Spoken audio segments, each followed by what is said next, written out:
Welcome to Cycling Demystified and a special series of podcasts on the 10 essential pillars of bike fitting. We had such a good response from a recent webinar we did on this subject and so many questions that we thought we would dive deeper into the 10 pillars and bring you a podcast episode for each of them. We've dedicated an entire episode to each of the essential pillars so that you can take the exact same proven methods we use in our bike fit sessions and apply them to your own bike fit. Hopefully this will be particularly useful for those riders who can't make it over to our studio in London. We'll be releasing 2 episodes each week, one on Monday and one on Thursday. Follow along in sequence and you'll be able to build your bike fit up in the same order as we do in our studio sessions. As always, if you have any questions off the back of this series, get in touch. We want to hear from you and we'll help you find that amazing bike fit you've been looking for. So grab a seat, cup of tea and tune in so that we can share the knowledge we've accrued over thousands and thousands of bike fits. Got a crate of saddles that didn't work? Feeling like your saddle is holding back your ride? Struggling to settle? Constantly shifting in the saddle? Dealing with persistent sores or pressure points? If you're happy that the rest of your bike position is in the right ranges, then it's time to choose the right saddle for you. Listen in to find out what parameters you should be testing, how to decide when a saddle is comfortable enough, and how to pick a saddle from the hundreds of designs out on the market.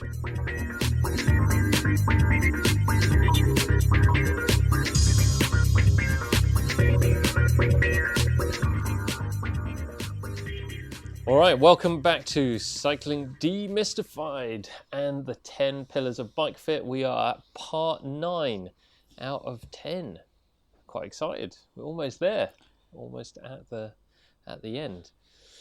And this week we are talking about saddles, all about saddles, how to choose the right saddle, how to figure out what the right saddle for you is, how to get comfortable on your saddle. We've got Matt. Me, Way, and Ev's in the background. I'm here. Polishing away. He's got a lovely Pinarello Dogma, which he's working on. So we might see him chip in a little bit.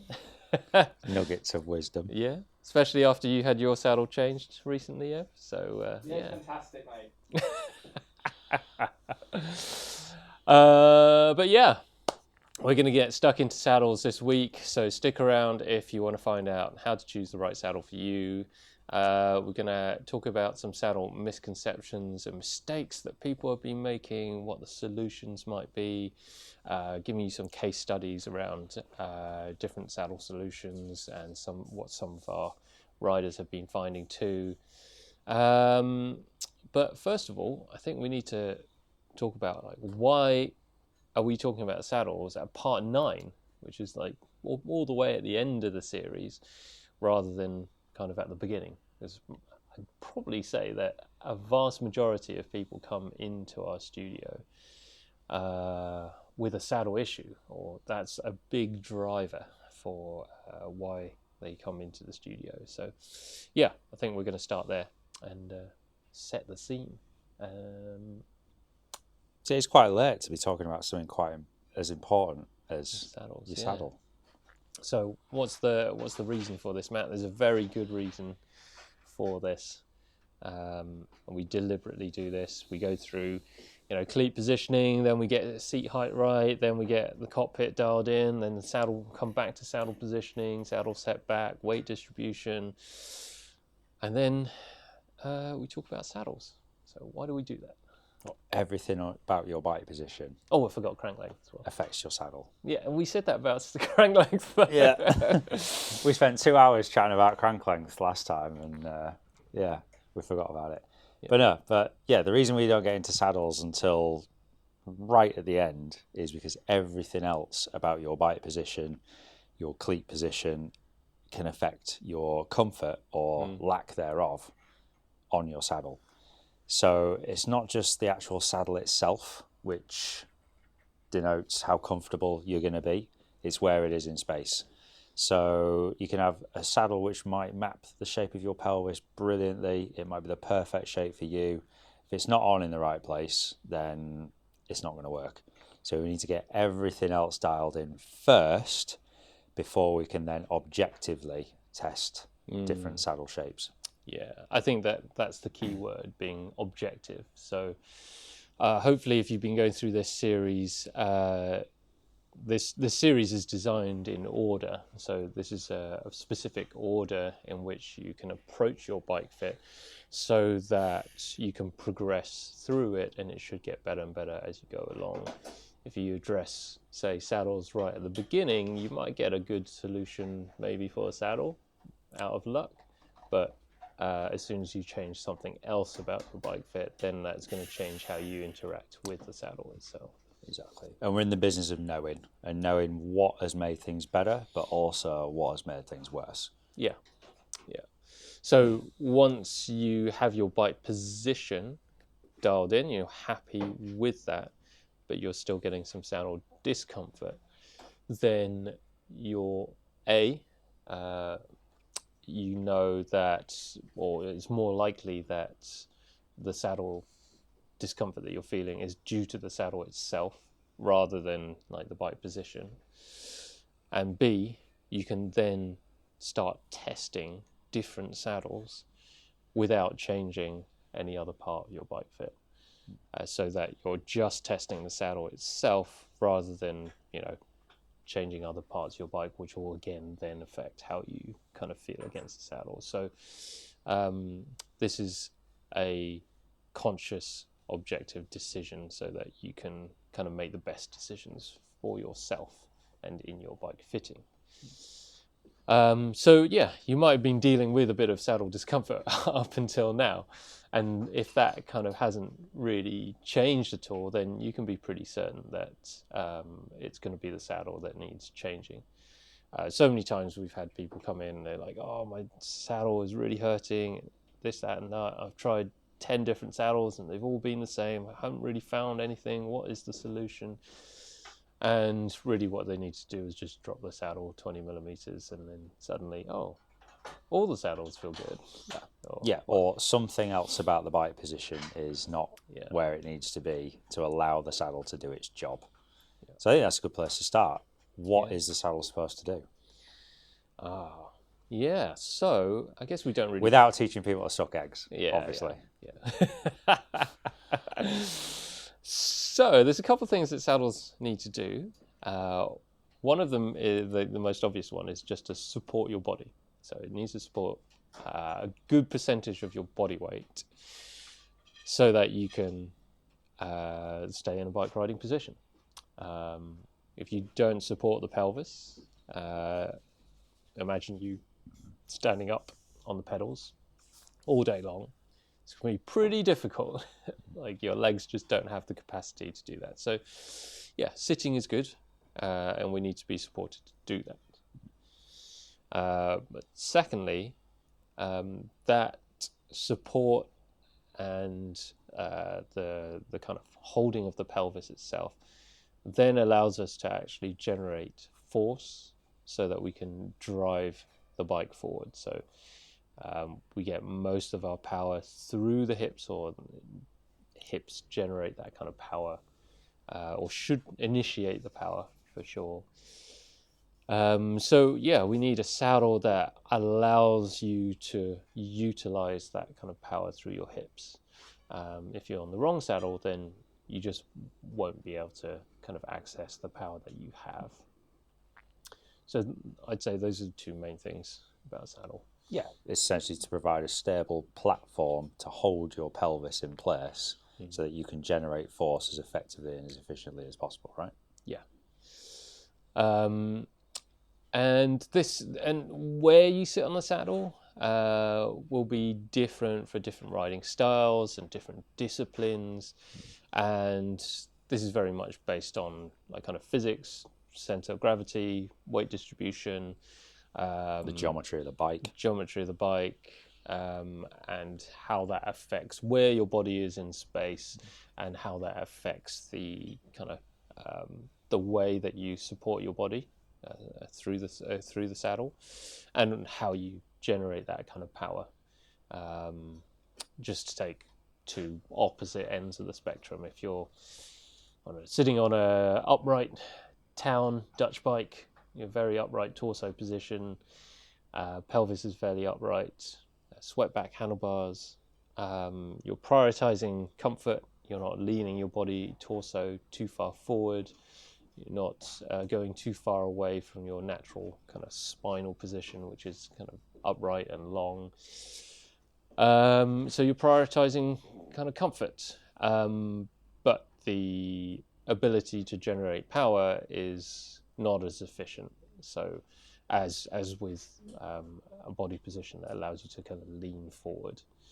And the opposite end of the spectrum would be, like riding a time trial bike, where your body is folded really far forward, as kind of as close to horizontal as possible.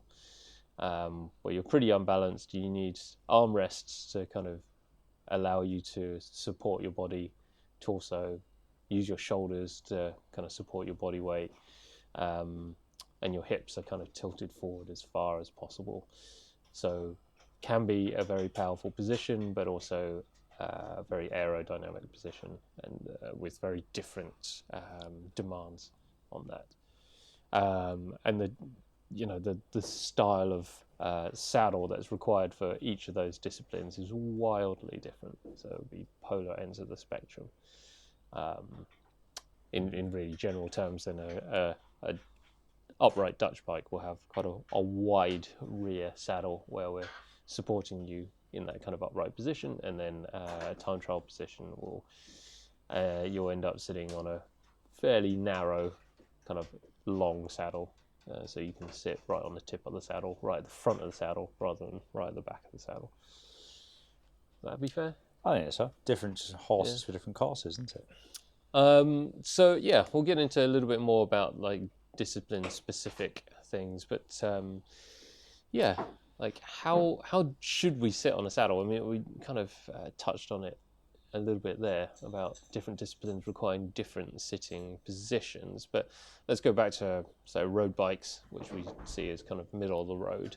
How should we actually be sitting on our saddle, Matt? Well, I think there's some core principles that you can sort of take away, like regardless of what style of bike you're riding, what discipline you're kind of riding. And I think the first one is making sure that you're supported through your pelvic structure on the bones. The bones, yeah. As opposed to being supported on soft tissue. Yeah. Because your body's going to reject that pretty fast. Yeah. So I think, like, how do we sit on a saddle? It's essentially, if we're talking like roads, like drop bar, like road, gravel, whatever you want to call it, when you're kind of leaning forward a bit to cover distance from the saddle to the handlebars, if we take your analogy of a Dutch bike, the main point of contact when your pelvis is in an upright position is going to be more towards the back of your pelvis, or more towards your ischial tuberosities, or commonly known as your sit bones.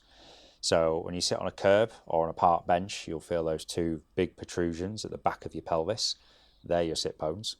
And common saddle wisdom 20 years ago was that we measure the width of these to denote kind of saddle shape, saddle width. We'll get into that later.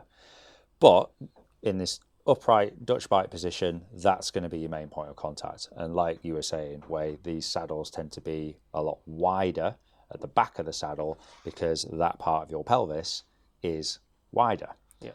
So as you start to rotate forward more onto, say, like a more of a drop bar bike, say road bike, gravel bike, what probably most of us are kind of riding, you actually rotate your pelvis forward slightly off your sit bones and onto the ridge of your pelvis, which runs from the back to the front. Now this gets narrower as you go from the back of your pelvis to the front of your pelvis. It's called your pubic rami, and there's a reason saddles are shaped as they are. They get narrower towards the front because that's what your pelvis does.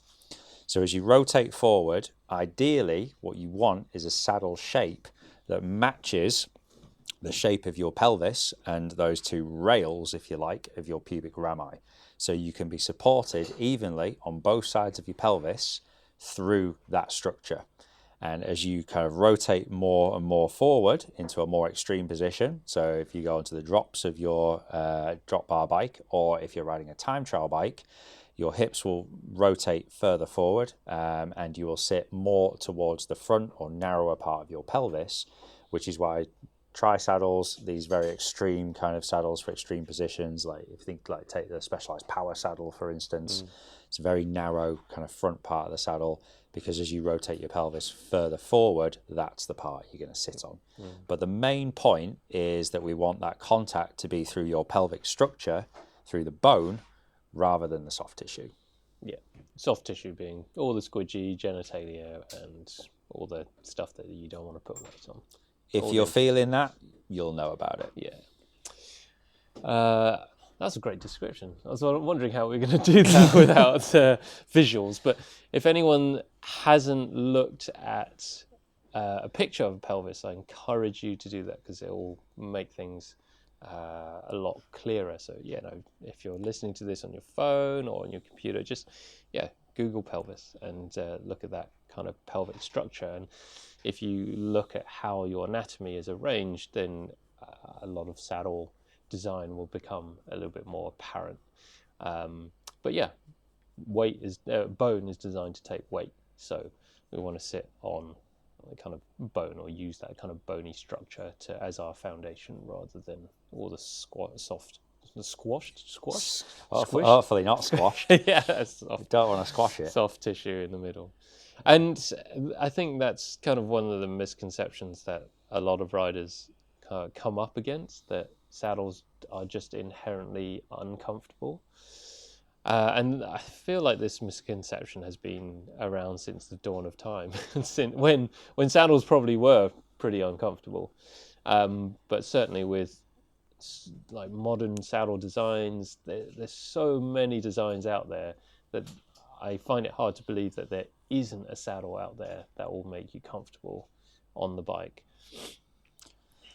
So if we go just to kind of set the scene a little bit, what might some of the common saddle misconceptions be, other than what we've just mentioned, that, saddles are uncomfortable, you just have to suck it up?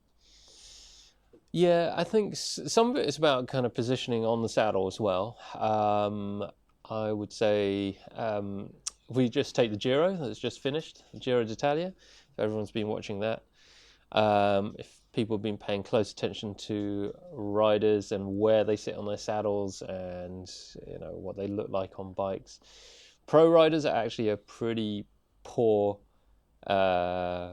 example of what bike riders should look like on bikes. So some of them have got great positions, but there's a lot of really poor positions out there as well. And the most common one we see is riding with saddles too high, and this forces people to sit on the nose of their saddle, particularly when they go super hard. And this is on a road bike, road position. You'll see a lot of riders gravitating towards the nose of the saddle itself. Now, the nose of the saddle, as we've just explained, is pretty narrow. The rear of the saddle is a little bit wider. So if you're going to spend a bit of time sitting on something, would you rather be sitting on more saddle or less saddle? Well, the answer is pretty obvious. You want to be supported through as much saddle as possible so that you can spread the load of your pedaling, of your weight. So if you're going to sit right on the tip of the saddle, even if you have a very narrow kind of like pelvis, you're going to be sitting on all the stuff in the middle of your pelvis, all the soft tissue, all the genitalia, all the sensitive parts. And you know what? That's going to be really uncomfortable. However, because we see this kind of stuff on TV and it seems pretty pervasive within the pro peloton, then everyone thinks, oh, it's okay to sit on the front of your saddle. So I'm going to chime in here as well, because Yeah. triathletes are bad for this. There's a very much a trend, or was a trend, to have very, very forward seating positions on tri bikes. Yeah, but at least triathletes design different saddles to accommodate that kind of position, rather than a more traditional. To a point. Yeah. You go to any triathlon race, and I will guarantee you there will be people perched right on the nose of the saddle. Yeah. Not necessarily out of choice. Yeah. But but like you say, it's a game of surface area, and the more surface area of your pelvic structure and the saddle you can support yourself on, the more stable you're going to be on the bike, the more of a platform you're going to have to push power through the pedals. But I mean, this misconception is also linked to that comfort issue as well. You know, people see the more forward sitting position, so they think it's okay, and then they find that it's pretty uncomfortable, and so they think being uncomfortable is also okay, and so they persist with that kind of position. So you heard it here, saddles can be comfortable. Do not kind of push yourself into discomfort or deal with it, because there's a way of finding a comfortable position. Well, we want to be in control of our discomfort, right? As much as possible. It's what we always harp on about. Yeah. And if you are not in control of your discomfort, and that's mainly down to, perhaps, where you're sat on the saddle shape itself. Hopefully, if you got this far through our series, your bike position's in a good place. But if you're not in control of that discomfort, then that is worth investigating and exploring. But it's also about knowledge, Yeah. Again, this is why we're doing this series, is to give people knowledge and just to put it out there that saddles can be comfortable. You don't have to sit on the front of the saddles. But if you don't know anything better, then, that you're just going to suck it up and think that that's normal. So there has to be a kind of a curiosity in that, and a respect for oneself that, things can be better for you and you don't have to put yourself through that pain. Sport should be enjoyable. Well, none of us are off to the Olympics, are we? So we may as well enjoy it. Yeah. So your curiosity's peaked. Maybe you want to start exploring your saddle options. How would we go about that? Oh, well. How do you choose a saddle, Way? Well. There's a can of worms. Yeah. So what you were talking about earlier, so manufacturers have come up with lots of ingenious ways of allowing people to pick a saddle. So we talked about this earlier. One of our very first podcast episode we did was all about kind of saddles. So we'll quickly kind of go through all of this, but you can also go listen to that one too for more information. The classic one is measuring your sit bone width through various different methods, whether that's sitting on a bit of foam, getting some tin foil out, getting some flour out, sitting on that, getting some calipers out, getting even SQ Lab invented some almost like a bed of nails, which you sat a piece of paper on and then sat your ass down onto very gently. It is genuinely a bed of nails as well. So all kinds of really interesting ways of measuring sit bone width, and then from that maybe there's like an algorithm they'd put in, and then that will give you magically one of their saddles which would fit you perfectly. Said with no cynicism whatsoever. No. All of those ways may be a good starting point, and everyone has to start somewhere. Because as bike fitters, we're in the business of dealing with or helping individuals, finding solutions for individuals. We are akin to like tailors. We want to make your bike fit you specifically and find the best solutions for you. We're not in the realm of manufacturers who are trying to cater for a wide variety, a wide population, an average population. So their solutions are generally kind of built to accommodate the average. But if you look around, there's a lot of different saddle shapes out there. And that's because there's a lot of different butts out there, a lot of different shapes, for a lot of different people. So there is going to be something out there for you.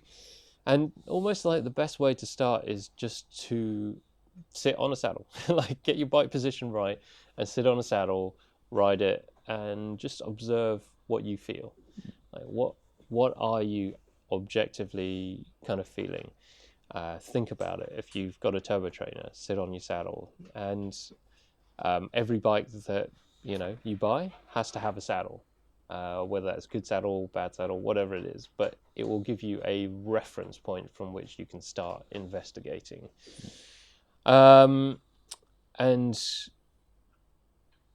There's like from that kind of trial, you can start to decide what is important for you. And the overall aim is to find a saddle shape, width, profile, and design that kind of best maps the shape of your pelvis, so that it kind of hugs the shape of your pelvis, and that allows the pressure points on which you contact that saddle to be fairly distributed. It allows the soft tissue not to be compressed. It doesn't get in the way of your pedaling motion, and it's got enough kind of support for you to produce good power through. Yeah, so I think the first thing is just deciding what is it that you want to change about your current saddle. Is there anything that you don't like about your current saddle, and making some notes about that. Yeah. Just be like, okay, so what kind of discomfort am I getting? Is it a soft tissue pressure? Is it like a bruising sensation through your bones? Is it chafing? Is it saddle sores? Is the discomfort happening on one side of your body? Is it happening on both sides? When does it start to occur? Is it worse indoors? Is it happening outdoors as well? And just kind of like spotting or making yourself aware of these trends and things that you might want to investigate from a different saddle shape. Yeah. So working out what you don't want from a saddle is just as important as trying to figure out what you do want, because then you can use that as a process of elimination. Okay. And like you said, you can start a reference, and if you don't feel what feels bad, you've got no chance of appreciating what feels good. Yeah. So, and this requires some time. So you need at least a couple of rides so that you can see that trend. You know, every time that you ride, is the same discomfort occurring around about the same time in the same areas, or does it jump around? Is there something else? Or maybe if you ride it a few times and then it gets really comfortable, then you know that's probably a sign that your body just needed some adapting to a new position. But if you're getting consistent discomfort, similar kind of pain in same locations over multiple rides, then clearly something, you know, your body's trying to tell you something. And so actually that kind of discomfort is your greatest opportunity. Like, pain is a great teacher. So, you know, we can start thinking about, well, the location of that pain and what's happening. So let's get into some of those common kind of pains and what we could do about it. And I think the most obvious one is just kind of pressure on the perineum or the genitalia, on the soft tissue, your gooch, whatever you want to call it. Yeah. Soft tissue discomfort, I think, is the all-encompassing umbrella term. I think that's probably the most common one that we see, isn't it? Yeah. And, you know, that kind of pain and discomfort can lead to like numbness when you're riding or when you get off the bike. It's pretty serious kind of stuff as well. Can be. Yeah. It could, there's definitely serious potential ramifications if you do not address this. If you're feeling any kind of numbness at all, or you're finding it hard to pee, or it's painful to pee afterwards, or you're getting... Just old. Thanks, Ev.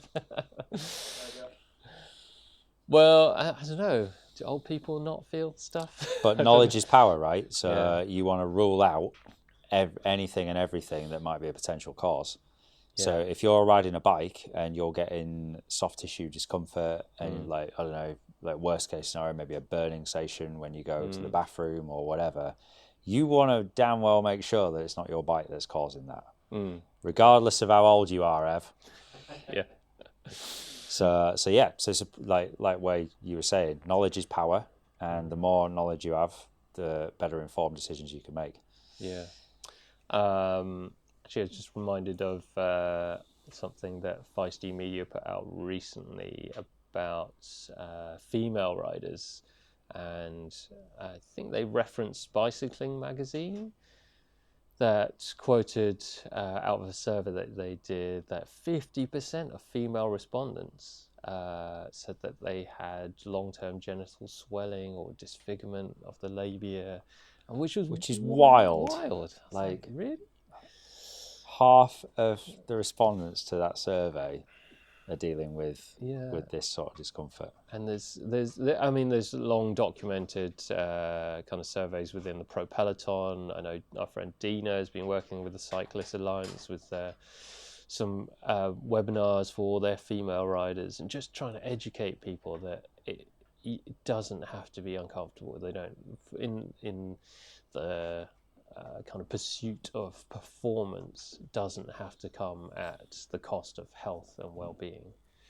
And actually, the opposite is true. Like, as our friend Colby says, health is a prerequisite for performance.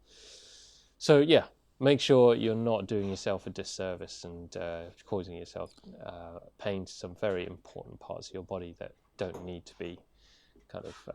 I think we should just dwell on that for a second. Health is a prerequisite of performance. Yeah, like just sit and think about that, right? Well, we could do a whole podcast on that. Yeah, we should do. We should do. I mean, it's the most simplest. If you've got a cold, you're not going to perform well. Yeah, exactly. But if you're in pain, you're not going to perform well either. Yeah. And you absolutely don't need to, wear it as a badge of honor of performing well through pain. Absolutely not. So anyway. So what are the other kind of common types of saddle discomfort that we tend to see? I was going to say with the kind of pressure in the perineum issue, then the common solution is to find a saddle with a pressure relief kind of channel in the middle. So this is why if you look at saddles in a bike shop or so on, some of them will have essentially a hole or a channel in the middle of the saddle, and yeah, people still ask that, like, why is it there? But if you look at your again, go look at a picture of a pelvis anatomy there, and it should make more sense as you look at your anatomy why a saddle should need a channel in the middle of the saddle. If you scroll through our Instagram, I think down the bottom somewhere there's I'll repost them. Yeah. I should repost all the saddle stuff after this episode, just so that again it kind of helps people find all those different examples. But again, there's many different saddles with different size holes, channels, different positions, and things like that. And so this will allow you to accommodate that individuality. Everyone's got a slightly wider pelvis or narrow pelvis, or it widens at a quicker rate from front to back or less for other people. Actually, on I think it's John Cobb's website for Cobb saddles, there's some great articles about female-specific anatomy as well, about innies and outies and how female labia can protrude further, or kind of some those are described as outies, and then some of the anatomy sits a little bit deeper into the pelvis, and their pelvic structure is a little bit taller, and so they don't feel that kind of same contact. So through this testing process, you should be able to actually get a pretty good idea of what your pelvic structure is like. So depending on, how sensitive you are to certain things. So for example, if you are someone who rotates their pelvis forward and you're very sensitive to how much kind of pressure you feel through the genitalia or labia, then you might conclude that, you need probably quite a large pressure relief area or channel to accommodate that kind of forward lean. Or where the position of that channel is located in the saddle as well. Yeah, so the more you rotate forward, the further forward you lean, then that channel needs to be further forward on the saddle to accommodate that. Yeah, so not all relief channels are created equally. Yeah. And similarly, if you sit more upright, to the point I've had some people who have had lots of coccyx pain when riding on their saddle, and they needed a relief channel that goes all the way to the back and off the back of the saddle to kind of allow for that coccyx to kind of sit into the saddle without kind of too much discomfort and so on. So first thing, pressure relief channels, usually a good thing for most people. All right. What other kind of discomforts do we feel on saddles? So I guess saddle sores would be the next one, wouldn't it? Saddle sores, So, yeah. or pain related to friction or chafing. Yeah, that's a pretty good one. You see more dual-sided chafing or more one-sided chafing? I would say single-sided chafing. Yeah, usually. Usually. Yeah, but it can be. It's difficult because there's so many examples. There's so many things. We're talking in generalities, But like obviously. for example, like most people feel kind of a single-sided issue, Yeah. and that can be directly related to a saddle. So if you ride a saddle which doesn't have a pressure relief channel and you do need one, then your body will find a way of sitting on that saddle, and quite often it will sit off to one side to try and relieve that kind of central relief pressure. So actually, if you sit off to one side, then you're going to contact one side of the saddle more with one leg. So if you get rubbing on one side of the saddle, actually it might not be the saddle shape, but actually the pressure relief in the middle. Or lack thereof. Yeah. But there's other ways that kind of saddles could be chafing or kind of... Yeah, so if the front of the saddle, for instance, is too wide, Yeah. it can catch on your inner thigh. Mm-hmm. So if you're getting any kind of like pressure or heat build up or friction on your inner thighs, then maybe a narrower nose to the saddle could be interesting for you. Yeah. Also, if you're getting irritation at the back of the saddle or where your hamstring kind of like ties into your glutes and attaches to your pelvis, the saddle may be too wide. It might flare too aggressively, or it could be either too round or too flat. Yeah. Which sounds wild that both can cause the same thing. Yeah. But if you're not supported, say your saddle is too round and you're rocking off the side of the saddle, that movement is going to create some friction. Yeah. And likewise, if the saddle is too flat and you're just like pounding yourself into that singular contact point where that kind of hamstring meets your pelvis, then if you haven't got enough kind of like of a round profile at the back of the saddle to allow your kind of pelvis to move a little bit, then that can cause some friction as well. Yeah, God, there's a lot to unpack in that. Where do you want to go with that? Let's go back to, let's just talk about width, because like width is like something that a lot of people encounter as one of those kind of a selection criteria when you're going to a shop and you think, oh, what width saddle do I need? Yeah. So as you said, width applies to both the rear of the saddle, and then most saddles are saddle widths are measured at the rear of the saddle. The widest point. The widest point. So which should somehow correlate with the width of your sit bones, roughly. And then, also the width of the nose of the saddle. So as the saddle kind of tapers towards the front, then, you know, some will taper to a more point and some will be a little bit more stubby and kind of wide. As you said, if the rear of the saddle is too wide, then it will get in the way. So you'll get more contact with the back of your thighs. And if the front of the saddle is too wide, then you'll get kind of rubbing on the inner thighs as every time you take a kind of like pedal stroke. So you kind of play around with that and see what happens. But we should also take measured width with a pinch of salt, because you could have two saddles which measure the same at the widest point and they will feel entirely different. Based on their profile, which we'll get into in a bit. Yeah, so that's quite a good segue into profile. So the other thing that you were talking about was a profile of the saddle. So if you're looking at a saddle from the front, if you, let's say you've got a saddle installed on your bike and you stood over the front wheel, handlebars looking straight back towards the saddle, that's the kind of profile view.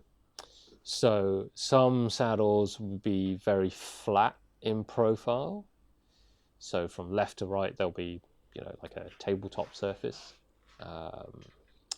Other saddles will have a very round or domed kind of profile. And then there's everything in between. So again, like the idea is to try and map the shape of your pelvis. So again, look at the shape of the pelvis. depending on how deep your pelvis is, the difference between the highest and lowest point of your pelvis may determine kind of what shape of saddle you best interact with. So on very basic level, if you've got a very flat saddle, that might suit a fairly flat pelvis, so one that doesn't A shallow pelvis. a shallow pelvis, one that doesn't have a big differential between top and bottom. Whereas a domed saddle, obviously the difference between the bottom and top of the saddle is going to be greater, and so that will suit a pelvis that will have a bit more of a kind of differential in that kind of height. So, you know, that might be something to consider again when you're sitting on the saddle. If you sit on a flat saddle and you feel loads of pressure underneath the sit bones, then that might be an indicator that it's too flat. If you sit and you change that to a rounder saddle and suddenly that kind of pressure disappears, then you're like, okay, maybe that's what I need. I need a rounder profile.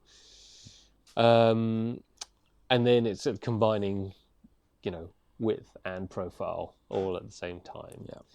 Yeah. So, yeah. And I'd have to say that if you've got a very domed or kind of classically round profile saddle, a lot of the old kind of classic saddles were like that. So like Sella Italia Flight, Brooks saddle, what else? Fabric Scoops were like that. The old Aliante. Old Aliante, very round domed saddles. And I think, yeah, a lot. That's a classic design of saddle. Ev has entered the chat. Just in time for saddle chat. Have arrived. Yeah. Yeah, and then the opposite would be... The opposite would be what's a super flat saddle? Ariane? What, did you just say Ariane? This is why you've somebody entered just say at this Ariane, point, isn't it? Yeah, Physic Antares, Yeah. but that's super flat. Actually, strangely, the new Sella Italia Modern Flight is a very flat saddle. Yeah. Syncross, GBMIs make some pretty flat saddles. SQ Lab. Yeah, SQ Lab, Ergon. Would you say that the Pro Stealth is a flat saddle? Yeah, Depends which one you get. Oh, yeah. So There's make a curved flat one. and a rounded version, isn't there? Yeah. Let's say it was the one that I was riding before you changed it. Which was a flat one. Wasn't it? Yeah. Very comfy. Yeah. Actually, yeah, you're a classic example of someone who's riding a flat saddle. Because it was flat, even though it measures the same width as your current saddle, which is a little bit rounder, because of the flatter profile, the saddle feels a lot wider than it is. Yeah. And actually, that width, you didn't want to sit on that width, so that shunted your pelvis forward onto the narrow part of the saddle, which is further forward. But then that became less comfortable. Whereas we put you on Pro Logo Scratch, which is a kind of semi-round kind of profile with a narrow nose, that allowed you to sit on the kind of more supportive rear part of the saddle, a bit more comfortable. The meaty part allowed you to rotate forward, and then the narrow nose didn't get in the way of your thighs, so it just kind of gave you more support all round. So yeah, and again, another one of those issues is like if your saddle's too wide, it will literally shunt you forward and shunt the pelvis forward to where it feels more comfortable. It's searching for that narrower nose of the saddle.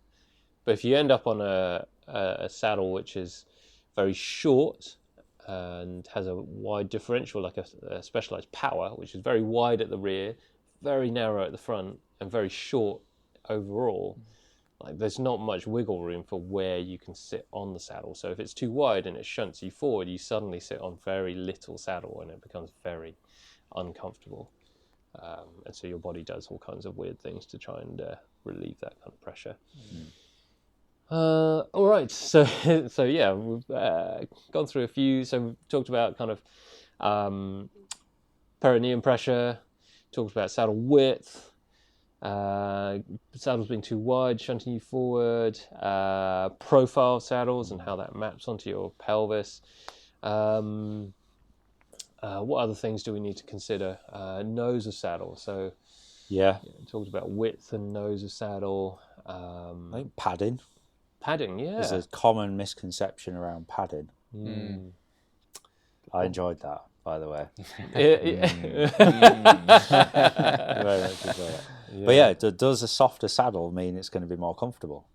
We started having this debate, didn't we, the other day about whether or not you should have more padding in your bib shorts, or should you have more padding in the saddle? Yeah, well, it's either, I mean, if you've got a really padded saddle and you're wearing bib shorts with a pad, you're just doubling up the pads, and there's more stuff. Squidge. Aside from your soft tissue, you've got even more soft stuff moving around underneath you. So I think like a good kind of, or my rule of thumb is, for myself obviously, would be you want the least amount of padding you can get away with. To provide the stable platform from which you can generate force from your hips. So if you get on a really soft, mushy saddle and that isn't necessarily what you need, then it could actually be more of a hindrance than a help, because you can't find that stability for your pelvic structure from which you can then generate force. There's a reason all these saddles exist, because there's lots of different butts out there. But more padding isn't necessarily a good thing. Would you agree? Yeah, absolutely. So it's a bit like the old sofa analogy. So if you sink into an old unstructured sofa that's kind of lost all its support and padding, it's very hard to lift your body out of that sofa, because you've got nothing to push against. And it's also hard to sit into a good posture on it. You can literally just sink into it. So on the bike, for most of us, it's an athletic endeavor. So athleticism requires good posture so that you can generate good quality of movement and force in a sustainable kind of way. So you need to be able to maintain good posture on there. If you've got like a really soft saddle that just doesn't give you that ability to kind of hold that posture, or creates more work to kind of hold that posture, and then that's not doing you any favors. Similarly, and the other important point about that is power production. So if you try and push against a squidgy surface, then that just absorbs all your energy and force. So actually a firmer saddle allows you to push better power against the pedals, and therefore makes you go faster. It is counterintuitive for a lot of people as well, though, because they tend to, people will think like, an endurance short is one with really thick padding, as opposed to a racy short, which is one with really thin padding. But if the thin stuff suits you, you can go for miles. And if the thick stuff doesn't suit you, you're just going to get sore really, really quickly. So there's a balance to be had. So I think padding generally is a very good way of masking a lot of issues.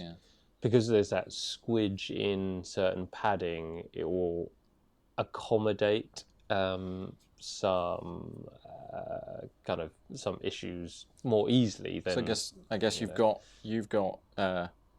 two different movements. Well, I mean, there's obviously more. It's three-dimensional, but you've got one which is pressure directly on your where you're sitting, up, vertical pressure, and the other is a slight movement, maybe rotation. You've got pelvic rock and pelvic rotation, right? To use Leomo terminology, right? Oh, I see. There are terms for the things that I was thinking about. So your pelvis moving side to side, or up and down, and moving front to back.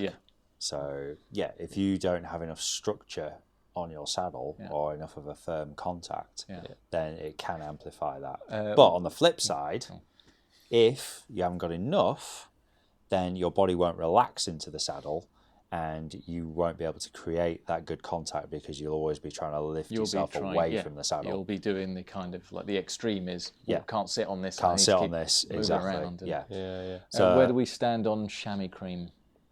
I've never used it. Is it? Well, okay, all right. That's where you stand, or sit. Never used it. Is it a mask, or is it genuinely? I find it genuinely useful because of exactly what you're talking about, like the rotation and Yeah. the it just gives you it's a lubricant. Yeah. So just like with, I hasten to relate it to bike mechanics, but you need movement. You need, when you have small amounts of movement, you need to allow a little bit of lubrication, a little bit of slack. You want to allow that movement rather than things scraping against each other, or I guess it depends. For me, it's about how long you're going. I think for me, I tend to feel the rub when you go far, or you're sweating a lot. Yeah. And therefore, you need something to kind of lubricate to make sure because the salt will dry out your skin in there. Yeah, exactly. But I think it should be a choice. Like I can ride without chamois cream if I'm doing 2-3 hours, and that's fine. But if I'm going really hard and in a hot place, or like I'm going really long, or then, in the wet, or in the wet, because that can absolutely. Then the chamois cream's a really good tool again. I think it's one of those things that a lot of people don't know about, and it's also a bit like, ew, really, you're going to put that on your, But it's a choice, isn't it? It's a choice, and it's something to. It shouldn't be a crutch. No. In That's order the to point that's the enable point you to ride your bike. Exactly. It shouldn't be a crutch. It should be a choice. It might help in certain cases, or it might hinder, I suppose. Yeah. So. But padding's going back to padding. It's quite an interesting one because the saddle, although we've talked about having to support your body and give you the platform to push from, it has to deal with the environment as well. So if you're riding really rough roads like we do in the UK here, actually a bit of padding's pretty good just to absorb some of that shock from the road. So on, you can get that in other ways on your bike as well, but specifically for saddles and. That kind of padding is good. How do we feel about 3D printed saddles? The padding. Sorry, I had something in my throat there. Yeah. How do we feel about 3D printed saddles? And the padding, because I see the. So what's the principle behind it, Wei? Before we get into our cynicism and tell other people what they actually need to know. So if people have been paying attention to kind of the bike market and so on, you'll see a plethora of 3D printed saddles, which basically the upper part, the padding part of the saddle is 3D printed, and that's bonded onto a shell. I think the technology is still kind of relatively new, so people are exploring what it can do. People like Specialized and Physique, who have been pioneering in the bike industry, I'd say have done a fairly good job in terms of creating the same saddle shapes as they have created through their normal kind of foam padded saddles. But through using this 3D printed technique, they've been able to tune where firmness and softness throughout the saddle is. So if you, as Ev is now pushing his thumbs into a 3D printed saddle, no, they haven't. Well, the middle of it. Yeah, but the middle is irrelevant. That might as well be a hole. Yeah, it's almost a hole. Not necessarily. What you think if you're actually got an outie, you're going to be pushing into that, I suppose. Yeah. Well, think about the way like a mimic saddle works. Yeah. But like the area underneath the sit bones is generally a little bit firmer, but the areas around that or towards the nose is a bit softer. So they can tune the densities and the feeling of the saddle through that kind of 3D printed. Whereas on a foam saddle, it's very difficult it's just one density all the way around. Well, it can be multiple. It can be multiple, because that's how they make a lot of them, isn't it? Yeah. So there's lots of different techniques. Is it kind of like a different method of achieving the same result? Yeah, it's just so they're already doing it. Yeah, but maybe they can save a few grams doing it this way. I don't think they actually save that much. It doesn't feel any lighter than. Yeah. I think what the plus point about a 3D printed saddle is if you find a shape that you like. Yeah. But the foam might just be the kind of the cushion or the padding or whatever you want to call it is just a tad firm. Yeah. Then this just gives a slightly softer contact whilst maintaining the shape of the saddle. I have a thought Oh dear. that that 3D printing is actually possibly a useful tool for bike fitting, but not necessarily something that you would want to ride on. I mean, mainly, Do you know I what, say that though? mainly. Do you know Go what, on, though? As go on. much as I would love to bash 3D printed saddles, they do serve as a good solution for some people. Yeah. So, like you were saying way earlier, if you've got like epic pelvic mobility and you can really rotate your pelvis forward to sit on that really kind of narrow front part of your pelvis, then maybe if you like a certain shape of saddle, say for instance, like we're just like playing with a specialized Roman here, the 3D printed version of the Roman is very soft at the nose, right towards the front of it. So this can provide a potentially good solution for someone who has that epic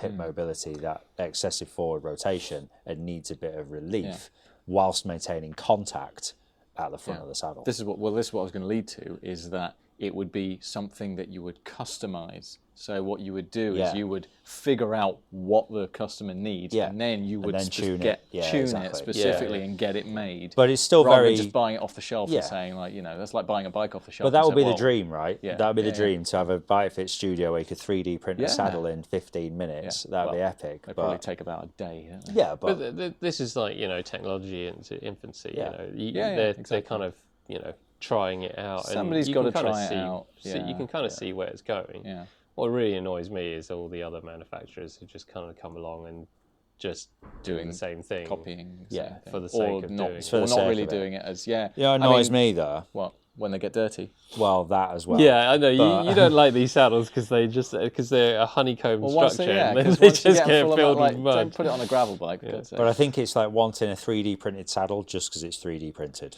Yeah. But that's It- like wanting a Super 6 just because you want a Super 6, Yeah, isn't it? Not is. because it's better. not because it's better. Yeah, or just it's- because you've it's- seen one. Yeah, it's not somebody- necessarily the right solution. Yeah.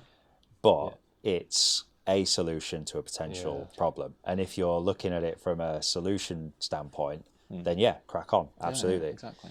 No problem. So the opposite end of the spectrum for a 3D printed saddle would be a leather saddle. Yeah. Actually, before we... I would have thought it would Can be- we go there? One Can we last go thought there? about 3D printed Go on then. saddles. Though. Actually, they're really good at shock absorption. Yeah, that's true. And so- actually, probably really good for short course triathlon. Yeah, because they're super Because they're grippy. so Yeah, grippy. yeah. And lots of drainage holes. Yeah. So there's a time and a place for 3D printed saddles. Not for expensive bib shorts, though. No. Okay. All right. What's the opposite of 3D printed saddles? It's a leather saddle. See, I would have said it's a solid piece of carbon. Wouldn't that? We'll be get the into that, opposite? though. We'll get Alright. into that. Yeah, because that would be like, I see your point. But that is potentially a better solution Than a leather one. Leather saddle. Yeah. So A leather saddle. Why that is it- were designed for horses, not for bicycles. who said that? I think I did. I don't know. What did you? I don't know. Sounds like something I'd say. But there's a reason maybe a leather saddle isn't a good idea. Okay. So if How you're many reasons, and what's number one? well, so think about the way a leather saddle is kind of the concept. the of it. concept is that you quote unquote break it in, right? Like you would a horse riding saddle. Red flag number one.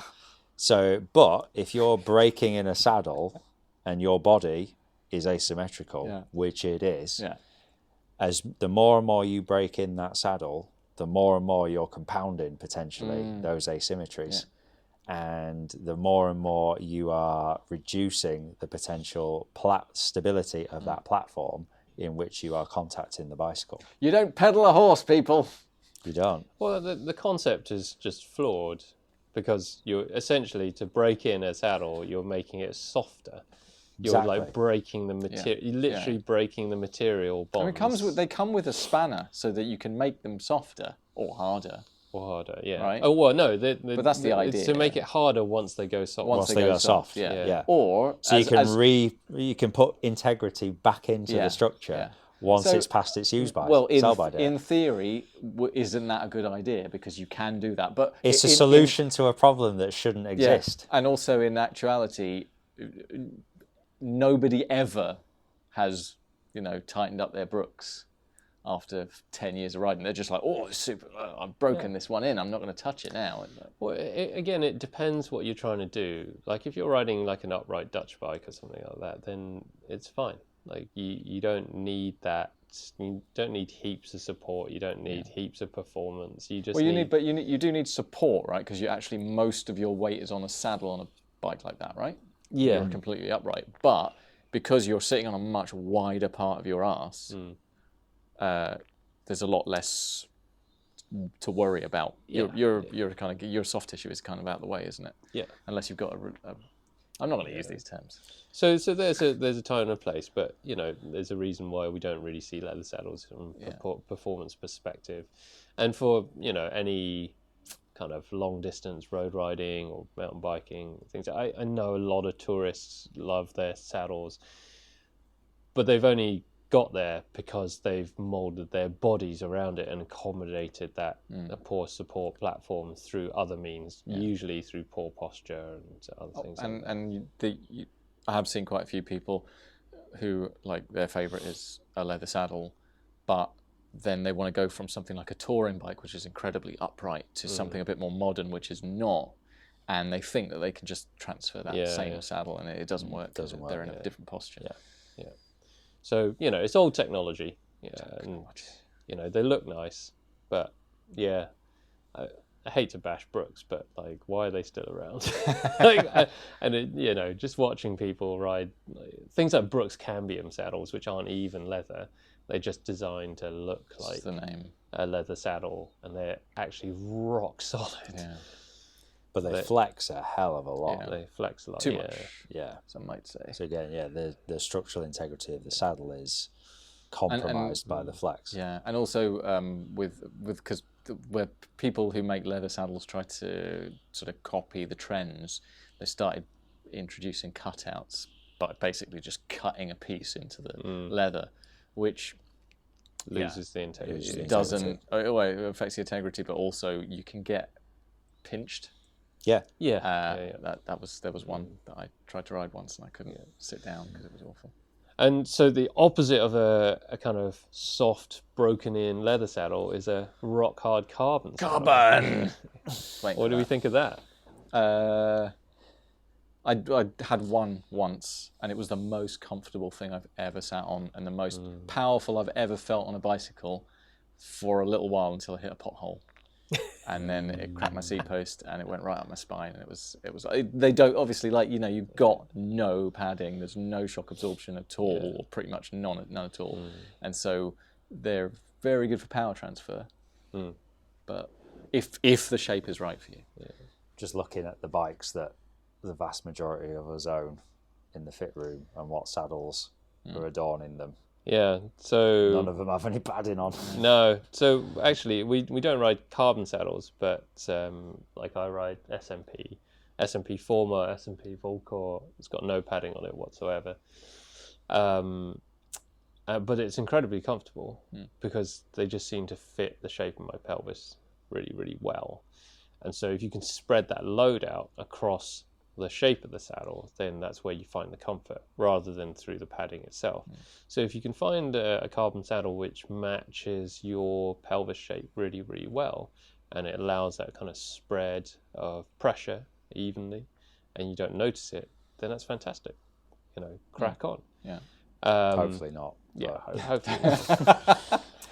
There's something else to be said when it comes to carbon, is that, like, something that's cheap that somebody's molded in their garage compared to something that's been thought about, because you can lay up carbon fiber in many ways and you can make it quite compliant.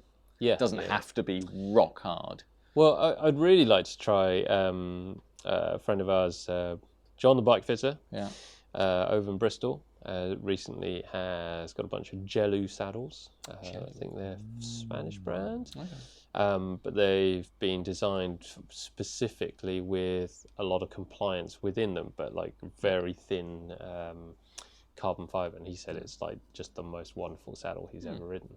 And they look wild. But, I saw those actually. So there's lots and lots of different ways of going about creating different saddle shapes, what materials they're made out of, but the consistent thing we keep coming back to is just the shape of it, and does it match you? Does it match your pelvis? Does it accommodate your pelvis? Does it allow it to have a good platform to which to push from? And yeah, no matter what your saddle is made out of, if it does kind of match your pelvis, then that's great. That's where you find that kind of saddle nirvana, where you're like, yes, I can sit on this all day long.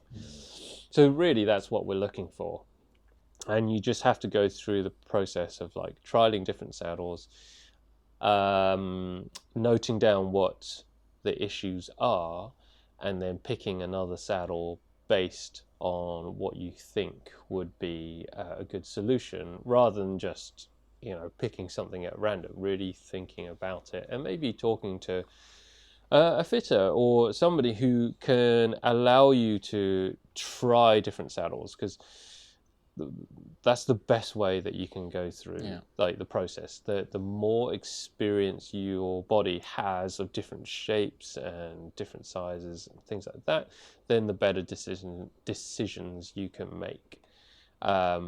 Even if you kind of use technology like pressure mapping or kind of other motion capture systems or whatever it is, you can measure a hell of a lot, but ultimately the decision about what is comfortable, what is not, is up to you. You have to, make that decision. You know your body. No one can tell you what is comfortable, what is not. And I think we keep going back to objectivity. But one of the things that is really important when you're testing saddles yourself is making sure that you are consistent with where the saddle is in space. Yeah. So, whilst you're trying to find some subjective feedback from your body, you need an objective kind of process. So, maybe a good time to talk through that kind of process. I think, have we talked about this previously? If we have, it'll be a good refresher. If we haven't, we should definitely talk about it. All right. We're talking about this. Yeah, so Ev's pointed to a little mark on the saddle, and if you look at our saddle wall, every saddle has got this little kind of measurement point on it. So, do you want to tell us about that, Matt? So this is an anatomical reference point, or biomechanical reference point, whatever you want to call it, but it's essentially a bit of tape put on usually the non-drive side of the saddle, because it's easy to measure. But it is an arbitrary measurement of where, for us, the saddle is 80 millimeters in width. So the waist of the saddle. Yeah. Is 80 And millimeters. this measurement gives us a consistent point to measure against, regardless of the saddle shape. So the way we would do it is we've got a set of vernier calipers. We would set them to 80 millimeters, slide it over the saddle until it stops, and make a little mark at that point, so where the saddle is 80 millimeters wide. And then regardless of whether you have a Physic Arione or an SMP TRK, which are the exact opposites, you can ensure that that reference point is in the same point in space on your bicycle, so that you are testing and comparing apples with apples rather than altering your position, which may alter your objective kind of feedback that you're getting from the saddle. Measuring, So that's always been the difficulty with saddles. Like when you stick a new saddle on, it's a completely different shape, it's a different length, a different width. So how do you get the same position on the bike that you were just measuring? And this is how you do it. So you find the 80 mil width point of the saddle, mark it off, and you use that as your measuring point. So you measure your saddle height from, say, middle of the bottom bracket to that 80 mil point. Saddle. Yeah. You measure the reach from your handlebars to that point. So with those two kind of points, you can kind of recreate the position of a new saddle via the 80 mil point in space. So you can make sure that, every saddle is a different shape, but it's also got a different height. Rails are a different length, a different height again. So don't be surprised if you need to change the saddle height if you change a saddle, or you need to change the saddle setback. So yeah, this is how you are consistent, so you can measure everything. So whenever you do change the saddle, make sure you're measuring to that kind of point. And before you change the saddle as well, record your measurements. Measure it first. Measure it first. If you want more of a visual representation of what we're talking about, if you go onto our website and go into the Knowledge Hub, I think on page 3, there's an article called How to Use Your Measurements, and that tells you how to measure the reference point on the saddle.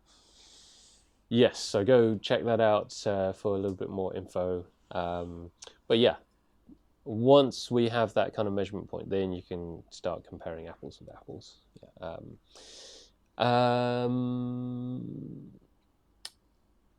Here's one. Interesting saddle shapes. Interesting. Problem solvers. Problem solvers, yeah. Let's talk about that. So we have you can tell those saddles that we use on our saddle wall more often than not because they tend to be in the middle and they tend to have tape on them. Let's talk about the most common saddles that we use first. That's of all. where I was going, yeah.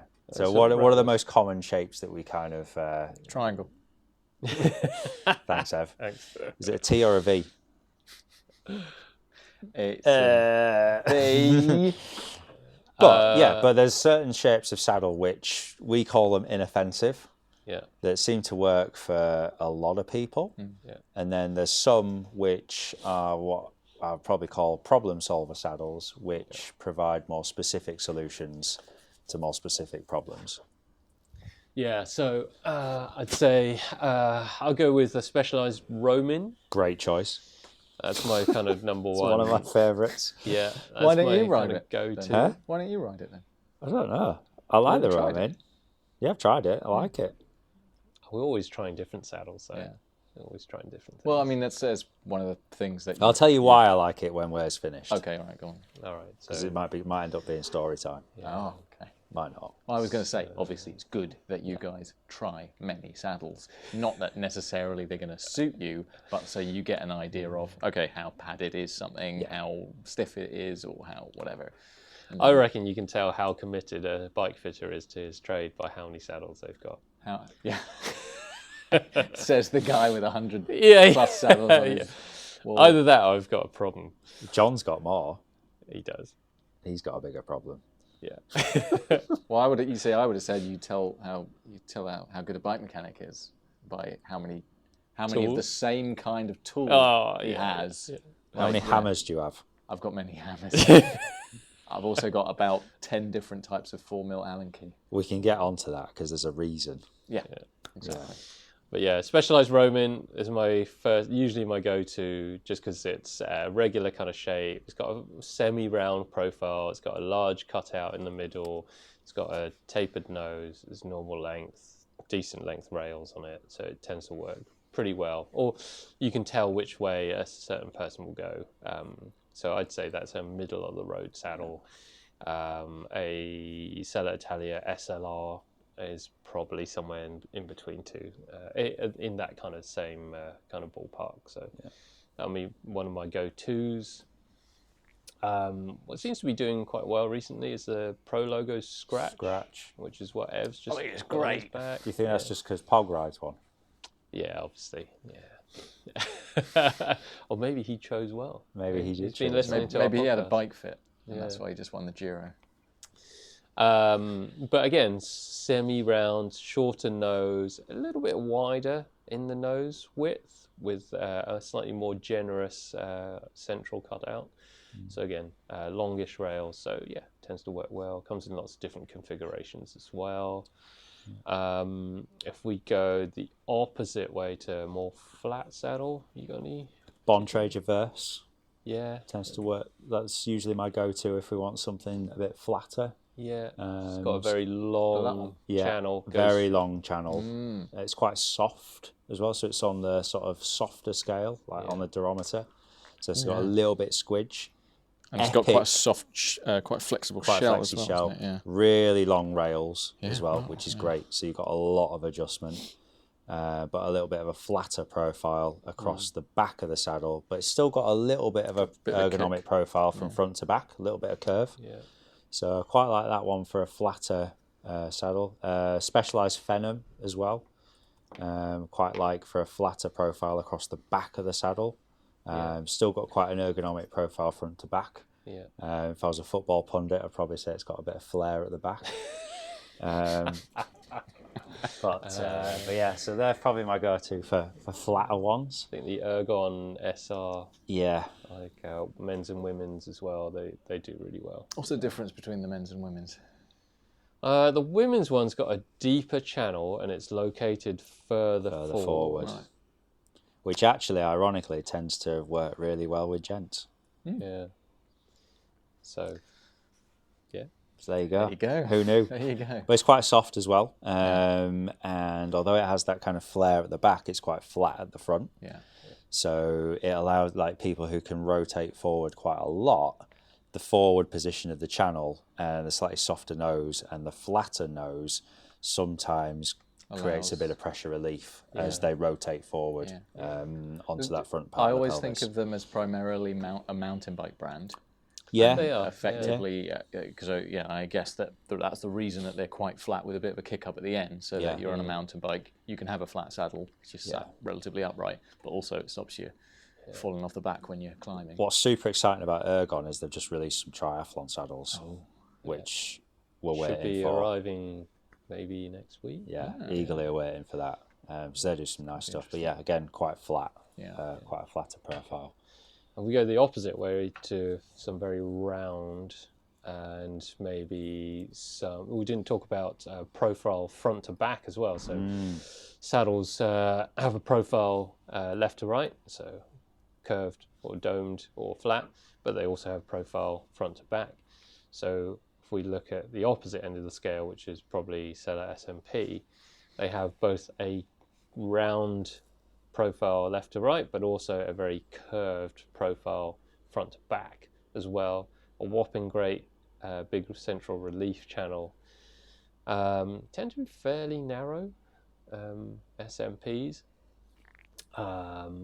but they're probably our go-to kind of problem solver for people with like good mobility, aggressive riding positions, narrow pelvises, good functionality, who can sit on firmer saddles as well. So they do offer different ranges in there. It's probably the most pelvic shaped saddle, Yeah.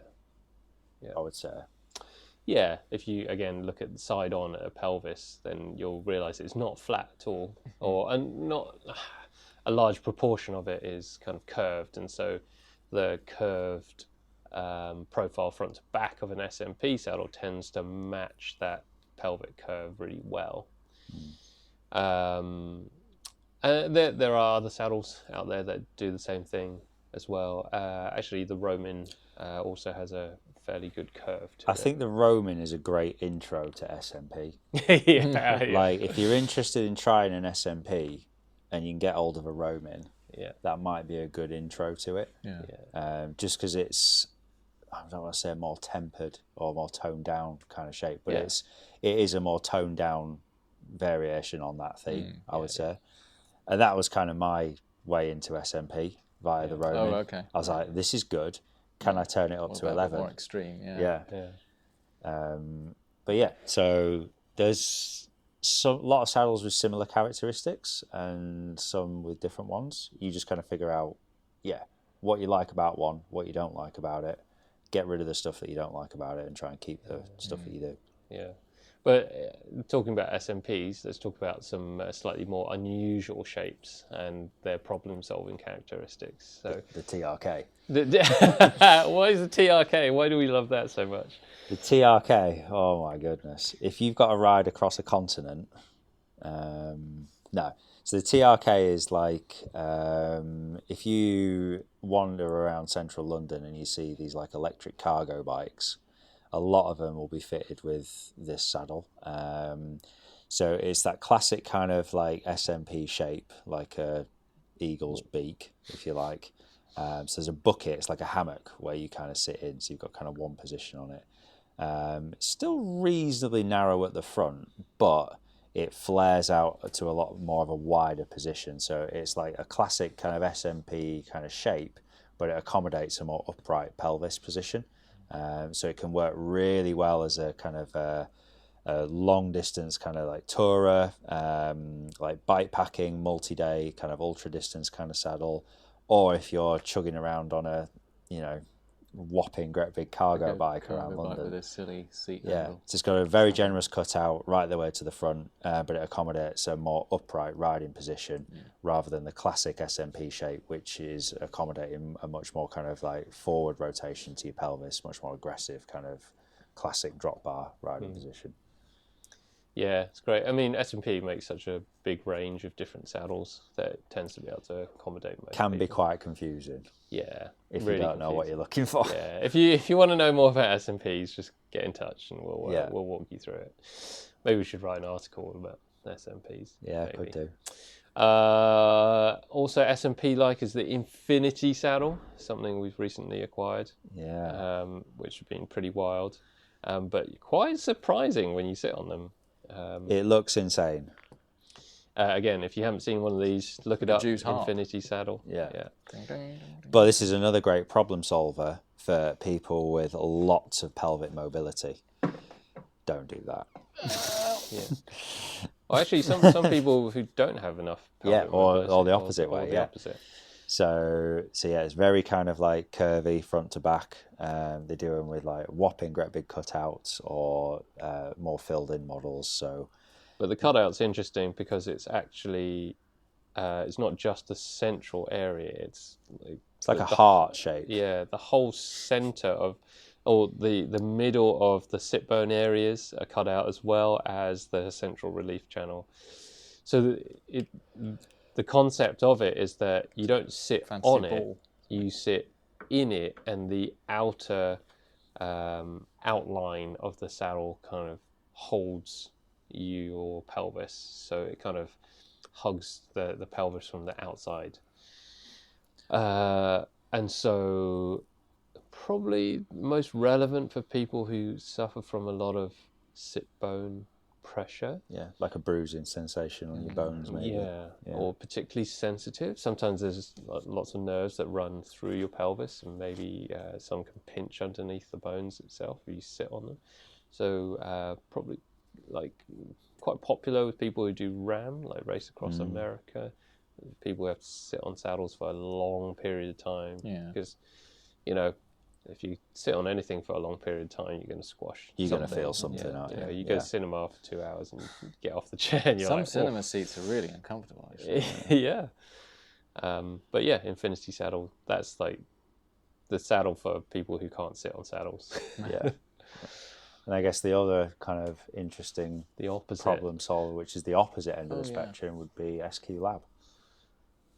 Which is a very flat saddle, but has a stepped design. So the back of the saddle is higher than the front of the saddle, and it kind of steps down in kind of little plateaus. Yeah, that's a good way of putting it, actually. Yeah. And so you sit on the back plateau and rotate forward, and because the saddle nose is lower down, you can rotate forward without squashing all the soft tissue. It does have a kind of divot for the central relief area. So this is quite a good one for people who need pressure relief in the middle through the perineum, but can't sit on a cutout saddle with a traditional kind of hole in the middle, because the ridges or edges of the cutout themselves create 2 additional new pressure points. So this gets around that kind of issue by just kind of getting the saddle out of the way completely. And what's the other interesting thing about the SQ Lab ones? Yeah, so some of them have what you call an active elastomer attached to the back of them. So this actually sits kind of between the saddle rails and the shell itself, and you can tune how much movement there is. But essentially, every time you take a pedal stroke, the saddle will compress and kind of move with your body a little bit. So it actually gives some dampening or gets the saddle to move with your body, but it kind of springs back to its original position. So it kind of gives a little bit of pressure relief, but still holds its form. So it's a way of getting I guess, what a traditional padded saddle would do without losing that support and power transfer. So it'd be quite a nice solution for those people with quite a lot of pelvic rock, Yeah, but prefer a flatter saddle profile. yeah. So it's interesting. I've been trying one out on my cross bike and quite It's like been it. on there quite a while, Yeah. to be fair. I'm not 100% convinced, but it is surprisingly kind of comfortable. So yeah, that's always a good one. Any other crazy saddles you want to talk about? ISM. Oh yeah, going on to the triathlon classic. saddles. Yeah. So The two-pronged approach. so this is like unlike anything you've seen out there. And the idea is that for triathletes or riders who like to sit right on the nose of the saddle, usually the nose of the saddle is too narrow. It doesn't give you enough support. So they've made a saddle which has a very wide nose. And it's made up of two prongs. That's the best way to describe it, which are not attached, so they can again move independently with each leg, and that allows you to sit very far forward on your saddle with enough support and with enough kind of comfort. The one thing to check if you do have an ISM though is every now and again just stand at the back of the bike and look towards the handlebars just to check if you've got a droopy prong. Yeah, because they will droop. They will. One side will droop Yeah. because you're asymmetrical. So checking the integrity of those two independent moving prongs is quite important. So if you're starting to feel some saddle soreness or friction or something strange kind of going on one side of your body, then it could be worth checking the integrity of those two prongs at the front just to make sure that they are where they should be and one's not drooped. Are they a bit of a red flag if you see a triathlete on one of those? No, they're fine. It's not like, So it's a really good solution if the occasion calls for it. All right, okay. It's not like a solution to a different No, it's not problem. masking a problem. No, Right, okay. no. They are really popular and for good reason. The only thing I would say is that they are very wide at the front. So you see people a lot of the times getting zip ties around the rails trying to pull them in. But yeah, so they are quite wide, but they're a good potential solution or one that's worth testing if you're a triathlete or a track rider that has to sit in a really aggressive position. We haven't got a couple. I know we've been going on for quite a long time. Just want to give some last few practical tips for people when trying to choose saddles and also position your saddle, things like that. One is about saddle angle. Yeah. And then also we want to talk about final thing will be how saddle comfort is actually directly related to your fitness and your power on the bike. Just quickly on saddle angle. Again, how do you measure saddle angle? The best way we found as a consistent way of recreating an angle is to place a flat surface that covers the whole of the saddle and then put an angle measurer on top of that. Otherwise, if you try measuring on some point of the saddle is not flat. It's curved here and there. And so unless you measure at exactly the same position for each saddle, at that same position on the saddle every time, then you're just going to get a different reading. So the idea is not necessarily what the angle measurement is, but like how consistently can you recreate that kind of measurement. And also, is your where are you measuring? Are you measuring on a flat surface? Make sure your bike is on a flat surface if you're going to measure saddle angle, or if you're going to measure anything on your bike. Or at least measure the surface. Yeah. And then you know that if it's... Or it doesn't really matter, as long as you do the as same... if you're doing it in the same place. room every time, Yeah. you do it in your kitchen or whatever, right? Yeah. But this is good practice. Yeah. To know what angle. Yeah, I'm surfaces that you're considering measuring. people who spend a lot of time on the turbo, where their bike might not be flat because they might have set it up. Yeah, You might have some books under your front wheel, or maybe you don't, and so maybe your back's raised up. But as long as that's your setup and you use that every time, If you're being consistent and you're measuring consciously, then you're fine. Yeah. Sorry. But in terms of saddle angle, generally we want I'd say the mid part of the saddle to be relatively horizontal as a good starting point.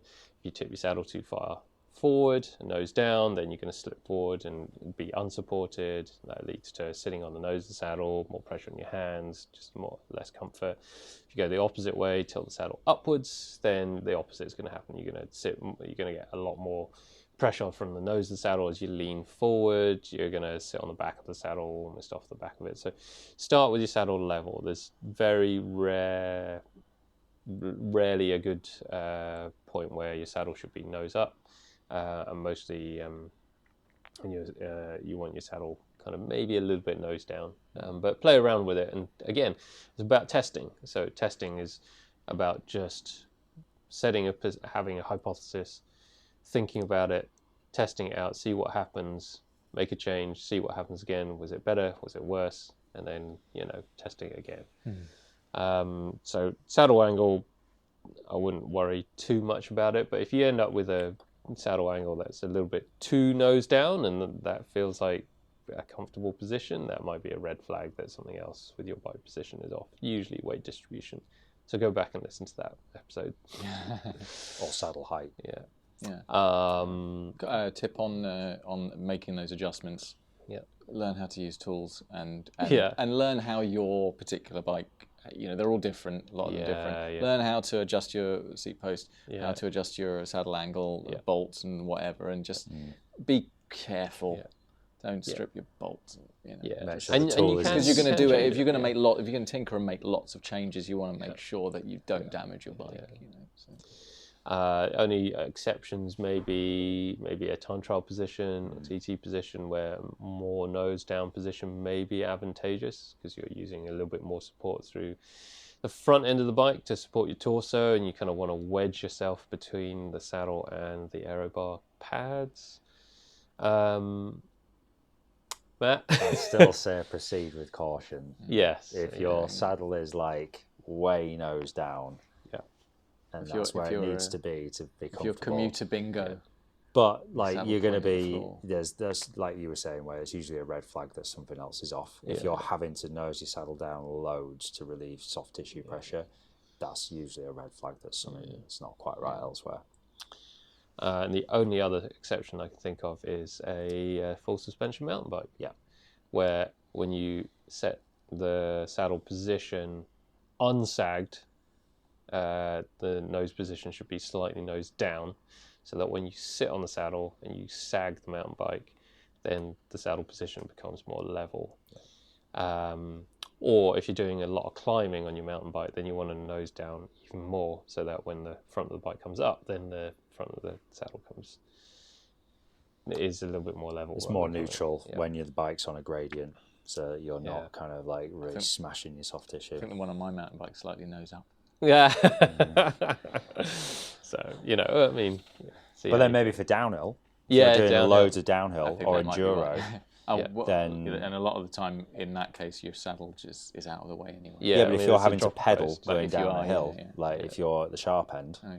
then maybe you want it slightly more pointed upwards. The only other exception would be some SMPs. You can have them slightly nose up, maybe. Yeah. But it's kind of like they always look Yeah, like they're nose if up, the don't they? 'Cause occasion calls they're for such it, a yeah. bowl, they're such a bathtub. So. But again, like the angle on those is a bit more. different, You have to be yeah. a bit more precise with it. Yeah. But Yeah. So Pog had his saddle nose down for a climbing day, didn't he? I think we talked about this in Yeah, we did, some yeah. other podcasts. But Spending Yeah. the whole day yeah, going uphill. yeah, for a very specific purpose. If you want your bike to feel incredible whilst you're going uphill, and that is like the be end all of like your bike riding, is that you have to be at your maximum performance when you're going uphill. Then you can tilt the saddle down, because as you're going up the mountain, then the saddle feels a bit more level, better platform. There are a couple of mountain bike seat posts now where with adjustable angle on the fly. Yeah. You can just click it and stick it a little yeah. bit up, stick it a little bit down. I'm quite keen to try that. I'm curious. I think they just need to learn to ride their bike. Yeah. I mean, yeah, but everyone loves a bit of tech. Then. And then finally, let's talk about, I think this is your gig, Matt, about Can fitness improve your saddle comfort? In a nutshell, absolutely. Yes, it can. So a little bit of story time. I'll be quick. So there was a chap called Ben. There once was a man called Ben. No, genuinely. So Ben is a client of ours that has visited us a few occasions, and he has a very kind of he's basically got a saddle which is just a sheet of carbon. Shape works really well, sits on all the good parts of the saddle. But what he noticed was that as he got fitter, as he was preparing for a peak event, his saddle became more comfortable. And he was like, well, why is this? So, well, the fitter you become and the more power you can, or force you can generate, I hate the word power, but the more force you can generate and transfer through the bike via your feet, you will effectively lift yourself off the saddle, because there will be more weight being distributed in a different area of the bike that isn't your backside. So the more force that you can put through the bike via your feet, the lighter your contact should become on the saddle. So fitness is just as much a part to play in saddle comfort as the saddle shape itself, where it is in space, all that kind of stuff. So get fitter, basically, is what I'm saying. If you want your saddle comfort to improve. Well, mask is the wrong word to use in that respect, isn't it? But effectively, what you're doing is allowing your body to accommodate. I'm just poking the bear a little bit, but it's an interesting thing. So what I'm trying to get at here is that saddle comfort isn't necessarily all down to the saddle shape and where it is in space. If you're soft pedaling, you're going to be putting a lot more force through that part of the bike. And if you're pushing really hard on the pedals as you get fitter, then that contact is going to be lighter. And I think we'll knock it on the head there. But thanks if you made it all the way through that as a big one. Go buy yourself hopefully a cake. We've just hit the tip of the iceberg there with saddles, really. There's so much to talk about, and just because there's so many different saddles out there. So if you've got any questions, you know where to find us. Send us an email, get in touch via Instagram. But hopefully that gives you some food for thought, and just go out there and test some saddles.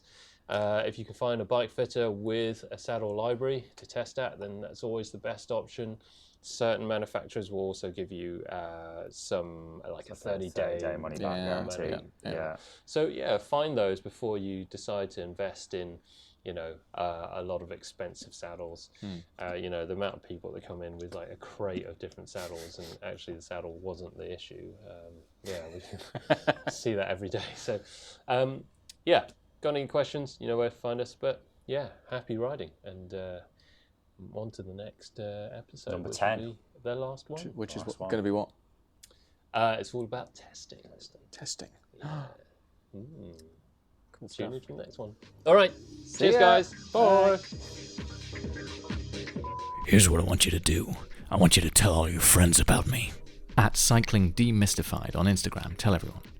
And leave us a review on your podcast platform, whether it's Spotify, Apple Music, Amazon, whatever. That would help us out a lot.